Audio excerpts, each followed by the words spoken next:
கனடாவின் வான்கூவர் நகரிலிருந்து மெக்சிகோவின் Cabo San லூகாஸுக்கு புறப்பட இருந்த விமானத்தில் குழப்பத்தை ஏற்படுத்திய குற்றச்சாட்டின் பேரில் 10 பேர் கைது செய்யப்பட்டுள்ளனர்.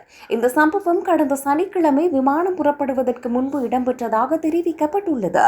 குறித்த நபர்கள் மோசமாக நடந்து கொண்டதுடன் விமான பணியாளர்களின் அறிவுறுத்தல்களை பின்பற்றவில்லை என போலீசார் தெரிவித்துள்ளனர். இதனால் பாதுகாப்பு குறித்த கவலைகள் உருவாகி விமான பயணம் தாமதமாகியுள்ளது. அதன் பின்னர் வான்கூவர் சர்வதேச விமான நிலையத்துக்கு வந்து விமான ஊழியர்களுடன் இணைந்து நிலைமையை சமாளிக்க அதிகாரிகள் முயற்சி செய்துள்ளனர். அதன் பின்னர் சம்பந்தப்பட்ட பயணிகள் விமானத்திலிருந்து இறக்கப்பட்டு கைது செய்யப்பட்டனர். மேலும் விமான பணியாளர்களின் அறிவுறுத்தல்களை மீறியதற்கும் குழப்பத்தை ஏற்படுத்தியதற்கும் அவர்கள் மீது சட்ட நடவடிக்கை எடுக்கப்பட்டுள்ளது. சம்பவ நேரத்தில் வெஸ்ட்ஜெட் விமான நுழைவாயிலேயே இருந்ததாகவும் பின்னர் பிரச்சினை தீர்க்கப்பட்டதும் அதே நாள் காலையில் விமானம் புறப்பட்டு சென்றதாகவும் தெரிவிக்கப்பட்டுள்ளது. இந்த நிலையில் கைது செய்யப்பட்ட சந்தேக நபர்கள் விமான பணியாளர்களின் அறிவுறுத்தல்களுக்கு இணங்க தவறியது மற்றும் சேதம் விளைவித்தது ஆகிய குற்றச்சாட்டுகளை எதிர்கொள்கின்றனர்.